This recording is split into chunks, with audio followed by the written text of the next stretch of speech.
In today's morning rounds, the Justice Department is taking action after a CBS This Morning investigation. We told you last year about how some doctors are taking ownership stakes in medical device companies, and that means they get a cut of the profits for the hardware they put in patients. It sounded like a potential conflict of interest, and now federal prosecutors are cracking down on them.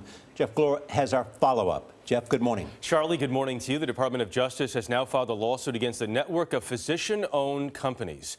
They say it involved 35 doctors nationwide, leading some to perform risky surgeries that never should have happened. You know, the old verbiage, your mother can light up a room. It was just an easy feeling around her and just a smile that was just unmistakable. Last year, Kevin Reynolds told us about his mother, Lillian Callback. She suffered serious complications from back surgery and passed away. A support team of the hospital, an independent team, asked me not once, but twice to pull the plug on her. They couldn't do anything. I said no. Now, the Justice Department says her surgery was not necessary and that her doctor performed it because he was profiting off the hardware that he put in her back. A single screw like this can cost $100 to make and sell for $1,000. Did he ever say anything to you about having an ownership stake in this company? No, sir. The doctor was Arya Sabat.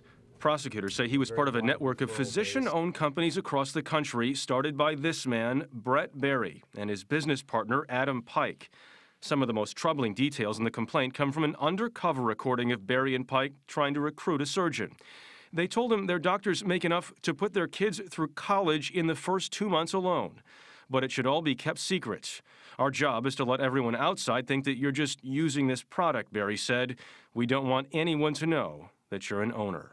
If you have doctors who are overutilizing a medical device strictly because they can make more money out of it, you have to conclude, hey, wait a minute, there's something wrong here.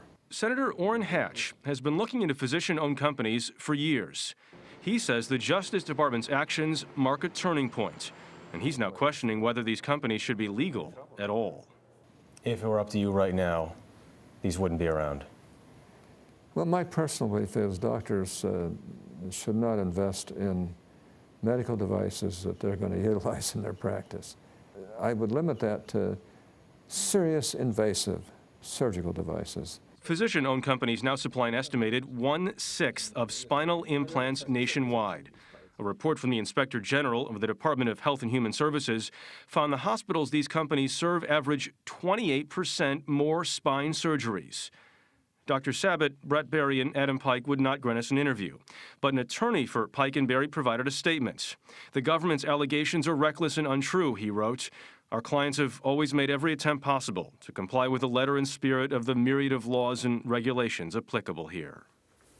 Last month, Dr. Sabat lost his license to practice medicine in California, but he is still practicing in Michigan. He would not provide us with a statement, but in the past, he has denied these allegations to us. Jeff, I have a question. Do they provide just spine implants, or are there others as well? No, and that's a very important point here. Hip, knee, cardiac, other devices are also being implanted now, which is why Hatch is expanding his investigation. Wow. Do we know how much these doctors got paid?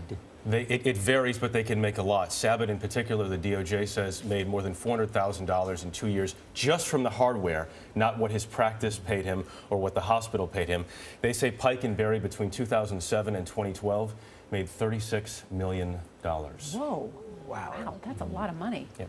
Jeff Glor, thank you.